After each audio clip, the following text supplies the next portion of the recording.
हर बात को सह जाना। तास्तितिक्षस्व भारत, जितना सहनशील होगा उतना बड़ा वो भक्त बनेगा। जब कोई इस मार्ग में चलता है तो उसके सामने इस बात की परीक्षा आती है, तुम कितना सह सकते हो। जब आपको बुरा लगना ही बंद हो जाएगा तो आपको भगवान परमानंद प्रदान करेंगे। जब तक बुरा लगता है तब तक साधन करो और उस बुराई को सह जाओ। जो आपसे कोई गाली दे रहा है, अपमान कर रहा है, निंदा कर रहा है, या काम क्रोध लोभ कुछ भी, सह जाओ, चुप रहो, शांत रहो, सह जाओ।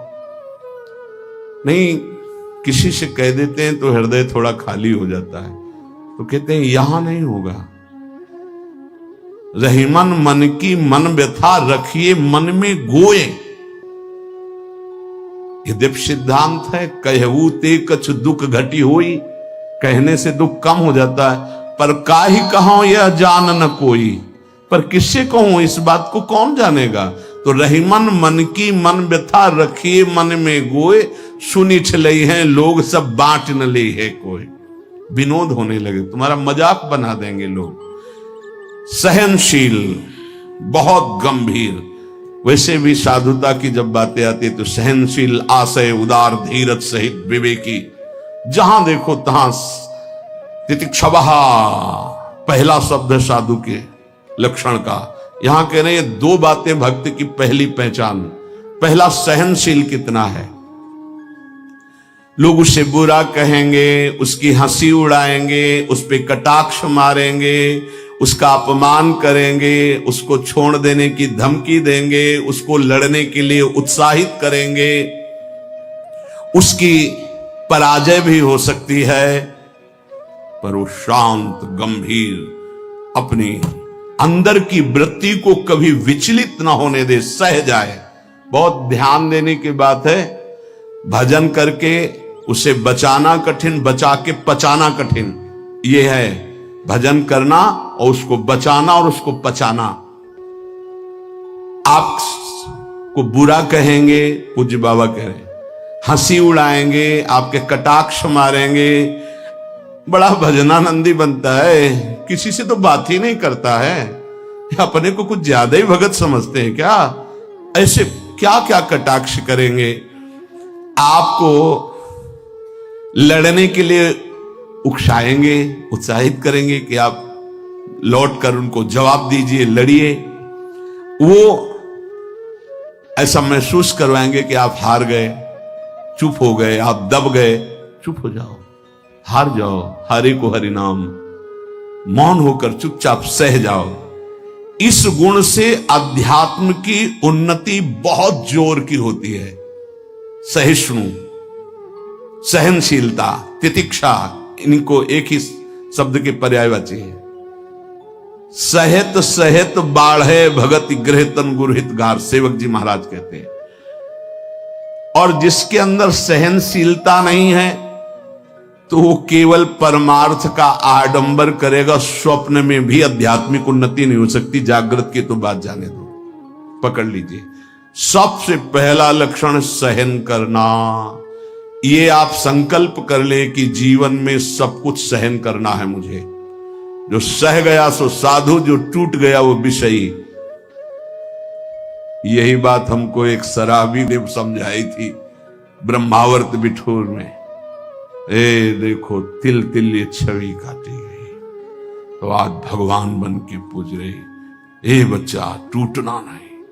क्या भगवान का बाहरी स्वरूप था। वो बाहरी तो ऐसे मदिरा पान की एक लीला करते ही दिखाए, लेकिन जब उपदेश मिला तो प्रणाम करके अंदर सोचा भगवान न जाने किस रूप में, और वो शब्द जीवन में नहीं भूला। खास बात होती कि जैसे ऐसे कोई बोल रहा है तो वो शब्द जीवन में नहीं भूला। ए टूटना नहीं, टूटना नहीं, कैसी भी परिस्थिति हो टूटना नहीं। यहां भी कह रहे जो सहिष्णु नहीं, सहनशील नहीं, वो आध्यात्मिक उन्नति जागृत की तो बात जाने दो, स्वप्न में भी नहीं होगी। कुछ नहीं हाथ लगता, आडंबर केवल लेता है। अतः भक्त को अधिक से अधिक नाम जप के द्वारा यह शक्ति बढ़ानी चाहिए सहन करने की। कितना भी कुछ भी अंदर कोई विकार, मनोवेग, वाणी वेग, उदर वेग, जनेन्द्रीय वेग, कोई भी वेग, सब चुपचाप सह जाओ। ये मार्ग है सहन करने का, सहन करने का। भगवत प्राप्ति का जो मार्ग है वो सहन करने का मार्ग है। शांत, अपने मन की बात किसी से भी मत कहो। कहो तो केवल प्रभु से कहो, अगर कहना ही है, नहीं तो कहने की जरूरत नहीं, वो देख रहे हैं, उन्हीं का विधान रचा हुआ है, उनसे क्या कहना। वो भोरी सखी का एक पद में है ना, दिल दे करके दिल की सुख दुख की बातें क्या कहना, जब दिल ही दे दिया तो क्या सुख दुख की बातें कहना। पहला तो ये हुआ सहिष्णु, सहनशीलता, और दूसरा नाम जप। ये दो से भक्त की पहचान, दो चीजें। निरंतर नाम जप हो रहा है कि नहीं, हर प्रकार के आक्रमण को आप सह रहे हैं कि नहीं, बस यही भक्ति की पहचान। और तो सब लक्षण आ ही जाते हैं।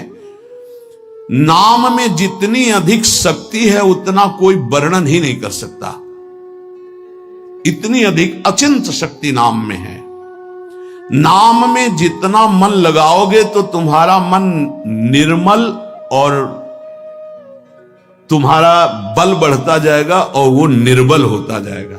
दोनों बात समझ लो, मन निर्मल और निर्बल। निर्बल तुम्हारे अधीन। अभी क्या है, मन बलवान और हम उसके अधीन हैं, और मन मलिन तो हमको संसार में फंसा रहा है।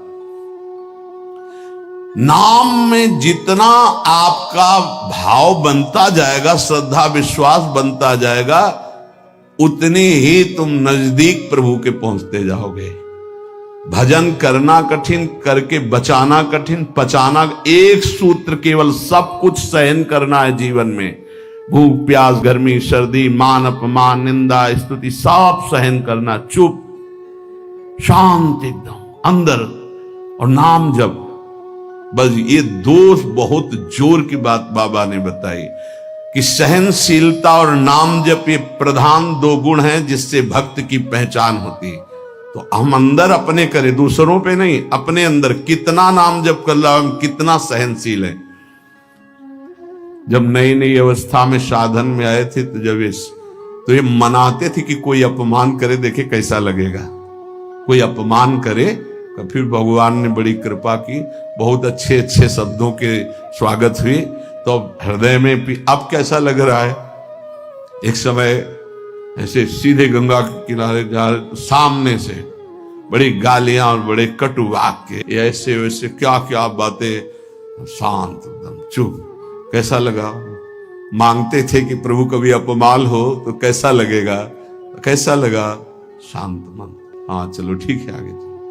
भगवान कृपा करके देते हैं। संत जन इसी से समझते कि हमारे ऊपर कितनी कृपा है। जब हमारा कोई अपमान करे, हमें गुस्सा ना आवे, कोई विकार हमारे अंदर आवे, गलत चेष्टा ना हो, उसको सह गए, तब बड़ी कृपा श्री भगवान की हमारे ऊपर है।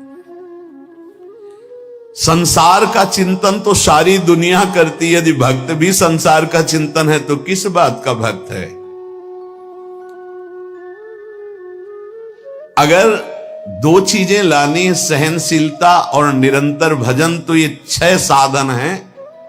ये 2 महान सद्गुण प्राप्ति के, भक्त के 2 महान सद्गुण, सहनशीलता और निरंतर नाम जप। अगर ये बात तुम्हें लानी है तो ये 6 साधन पूज्यपाद उड़िया बाबा जी महाराज बता रहे हैं। पहला, हल्का भोजन। पहला प्रहार भोजन पर किया है, और सच्ची बात है, और आप लोग भी अनुभव किए होंगे अगर भजन में चित्तवृत्ति लगाए हैं। पेट में वजन ज्यादा, भजन कम। देख लो, आप खुद देख लो। हल्का भोजन, इतना हल्का कि आप भोजन पाकर बैठे और आपको महसूस ना हो कि आपके पेट में वजन है। इतना भोजन पाया होता है। जैसे 5 रोटी पाने की आपके पेट में क्षमता है तो 3 पाइए। 5 पाने की क्षमता 7 पा गए, तब तो फिर 7.5 शनिचर आ ही जाएगा बुद्धि में, नहीं आ जाएगा। बिल्कुल प्रमाद आ जाता है, पक्का प्रमाद आ जाता है। धन्यवाद है उन उपासकों को जो एक दिनचर्या में रहते हैं। हाँ ठीक है, एक चम्मच खीर डाल दी, एक पीस से डाल, बस दोबारा हमसे मत पूछना, बस वो अपनी निष्ठा में रहते हैं। ये आहार विहार ही भजन में सबसे ज्यादा सहयोगी है और बाधक भी है। हल्का भोजन लिख रहे हैं बाबा, हल्का भोजन मतलब सुपाच्य भोजन और आधा पेट भोजन।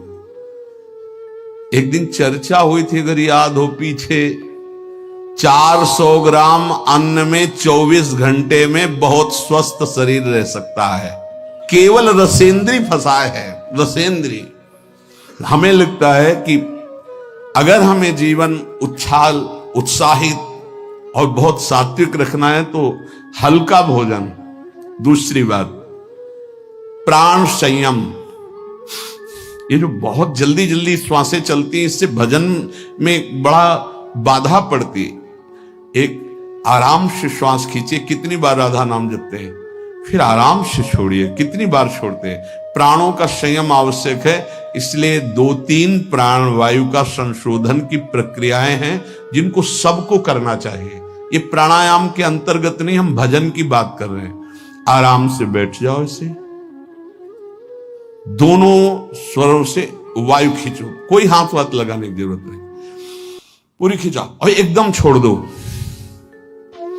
7 बार किया एक बार में, 4 बार ऐसा करो, आप देखना एक ये प्रक्रिया है, कोई हाथ लगाने की जरूरत नहीं। प्राणवायु का संशोधन, खींचा, रोक लिया, नाम जप कर रहे हैं, एकदम प्राण व्याकुल, छोड़ दिया। एक ये है आंतरिक कुंभक और एक बाह्य कुंभक, खाली किया, नाम जप करे बेटे, फिर तुरंत खाली किया, फिर रोक लिया, इसे बाय 3 बस कर लीजिए आप देखिए आपके फेफड़े, आपकी छाती, आपका प्राण संयम। कोई हम ये नहीं कह रहे ऐसे ऐसे करने की, और ये मात्र 2-2 मिनट का अभ्यास कर लीजिए, क्या जाता है। ऐसे आराम से बैठ के, कोई जान भी नहीं रहा कि आप प्राणवायु का संशोधन कर रहे हैं, पर मेरुदंड सीधी होनी चाहिए।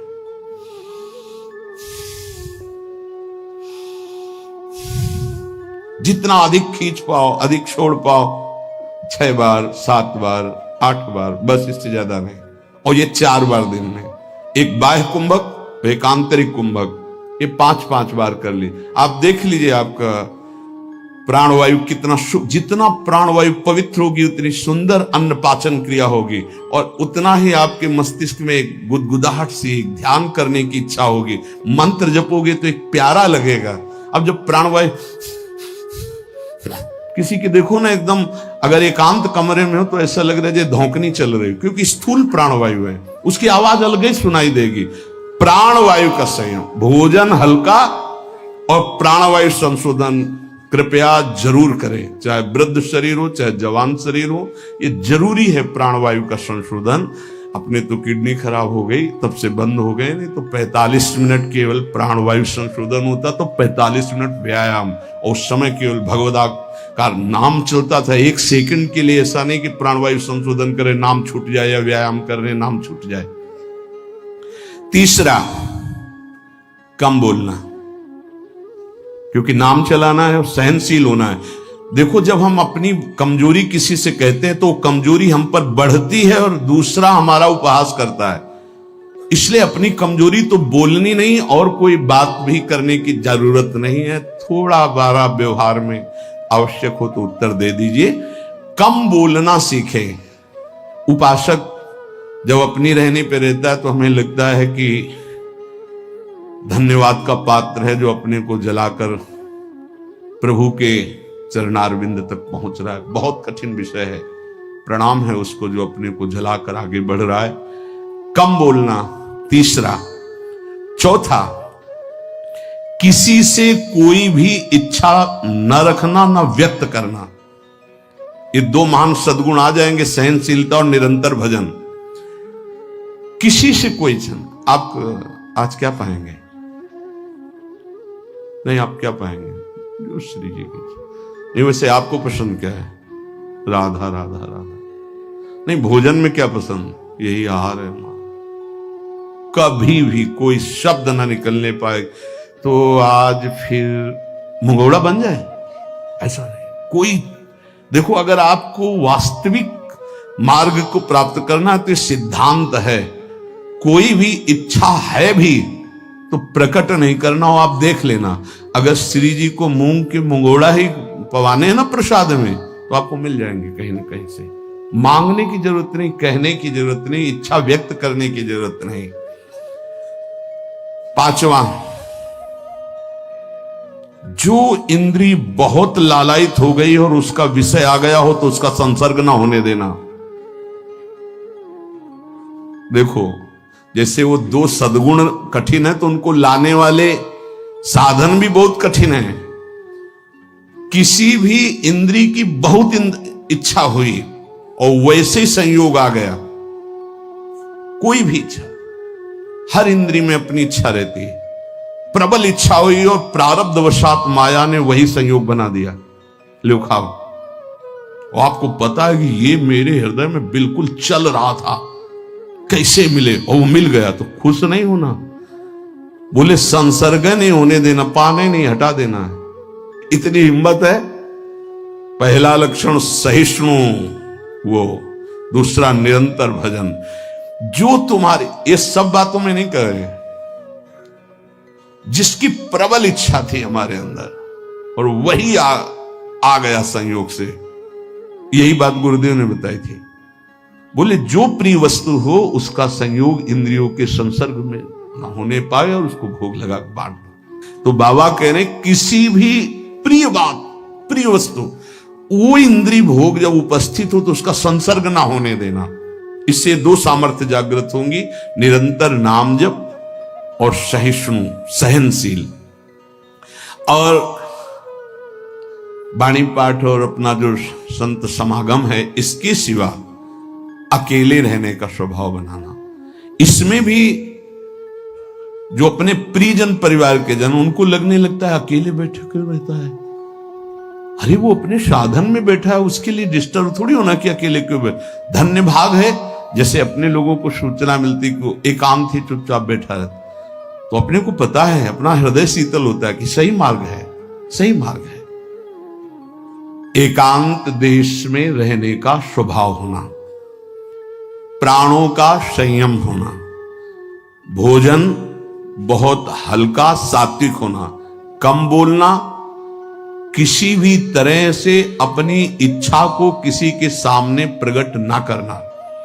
अगर हमारे अंदर इच्छा, छठवां, अगर हमारे अंदर इच्छा आ ही गई है और उसके अनुसार प्रारब्धवशात संयोग बन जाता है उस भोग का, तो इंद्रियों का संसर्ग ना होने देना। इन 6 साधनों से ये 2 बात महान भक्त के अंदर आ जाएंगी कि वो सहनशील हो जाएगा और उसका निरंतर नाम जप चलने लगेगा। भक्त वही है जो प्रभु के नाम को परम धन, परम जीवन मानता है और हर समय ऐसे नाम जप में लगा रहता है जैसे संसारी पुरुष धन कमाने में। जो जितना भगवान नाम का संग्रह कर लेगा वो उतना ही उच्च भावना वाला बन जाएगा। भक्ति से क्या मिलता है जानते हो? भाव की ऊंचाई। बाजार में वस्तु का अगर भाव ना हो तो सड़ती रहती है, ऐसे ही भक्ति से भाव प्रकट होता है। भावहीन पुरुष सड़ता रहता है नरकों में, दुर्गति होती रहती है। अगर मनुष्य शरीर में भी है, वो विविध प्रकार की दुर्वासनाओं से सड़ता रहता है, जलता रहता है।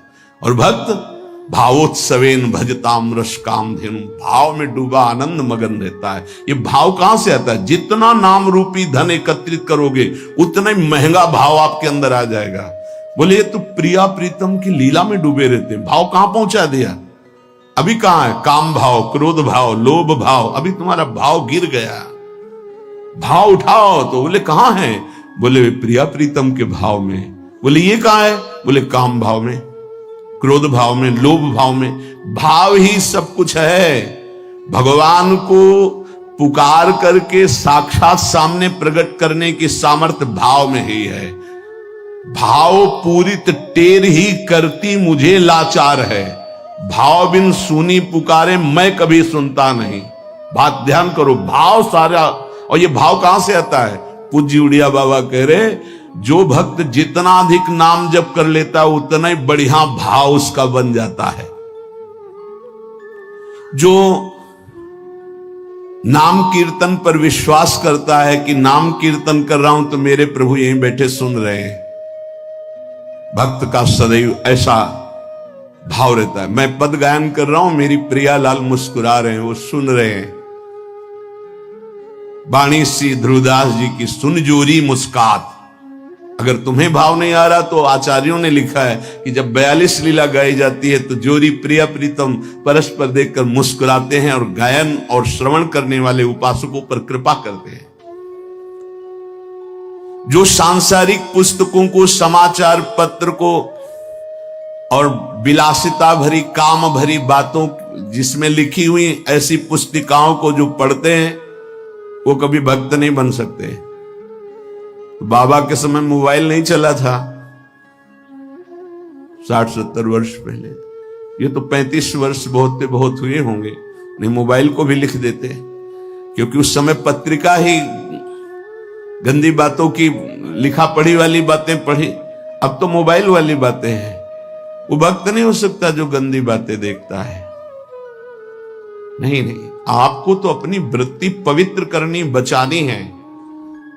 बहुत सावधानी की जरूरत है। एक छोटा सा बच्चा 13 वर्ष का एकांतिक में, बहुत सुलझा व्यक्तित्व, अवस्था 13 वर्ष की, व्यक्तित्व बहुत सुलझा। जब वो अपने संयम की बात तो हम कहा भाई मोबाइल तो नहीं रखते, उनका लैपटॉप रखते, तो हम कहा उसमें भी वही गलती होती है क्या? क्योंकि कभी हमने तो बोले हाँ सर्च करके वैसे किया जा सकता है, तो उनका फिर तो गलती होने की संभावना है। बोले हो चुकी गलती, अब संभाल लो। छोटे छोटे बच्चों में गलती कराने की सामर्थ्य इस मोबाइल लैपटॉप में है। विश्वास कीजिए बहुत बढ़िया समय है, निकल चलो। ये माया फंसाने के लिए सब सूत्र फेंकेगी, आपको फंसना नहीं है। कोई सुख नहीं, केवल जलन, केवल अशांति, केवल समय नष्ट होना। भक्त वही है जिसको भगवान से भी अधिक संत महात्मा प्यारे लगे। सातों सम मुहिमे जग देखा, भगवान श्री राम कह रहे हैं सबरी जी के सामने, सातों सम मुहिमे जग देखा मोते अधिक संत। पूज्य बाबा कह रहे हैं भक्त वही जिसे संत भक्त महात्मा भगवान से भी बढ़कर प्यारे लगे। आज राम जी के प्यारे हमें मिल गए, आज श्याम जी के प्यारे में, आज प्रियाजू के प्यारे मिल गए। वैकुंठ प्रिय दर्शना दुर्लभो मानुषो देहो देहि नाम क्षण भंगु रहा तत्रापि दुर्लभम मन्येत वैकुंठ प्रिय दर्शनम। आहा, भगवान के प्यारों के दर्शन प्राप्त होना। भक्त वही है जिसकी जिह्वा हर समय नाम जप में लगी रहती है और बातों के लिए वो मूक हो गई है।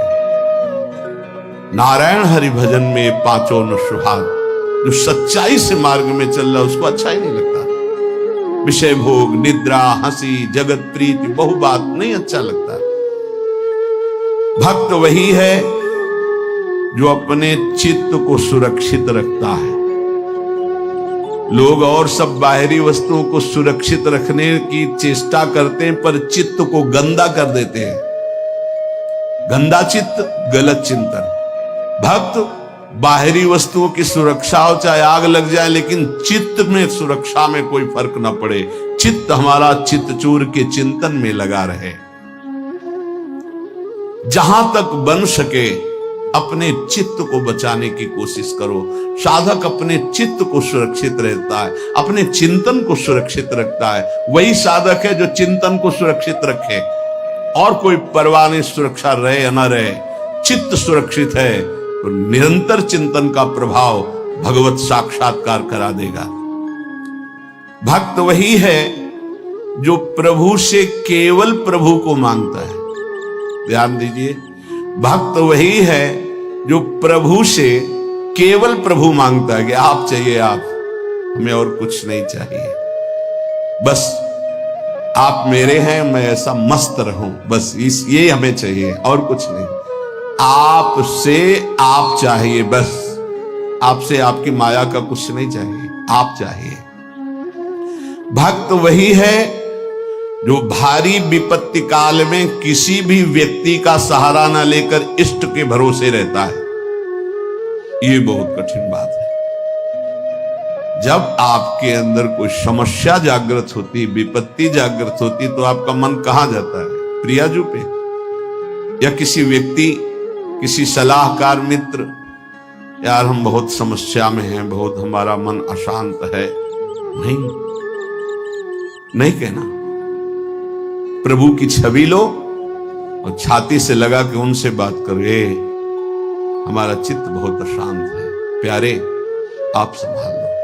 या बाहरी कोई विपत्ति है तो आप बात करके देखो ना कभी, पर भाव नहीं है तो बताया नहीं। फिर वो भाव बिन सुनी पुकारे मैं कभी सुनता नहीं, इसीलिए नाम जप से भाव का जागरण होता है। भाव से यदि पुकारे तो हमने सेकंड में परिवर्तन होते हुए देखा। एक सेकंड में परिस्थिति का परिवर्तन, एक सेकंड में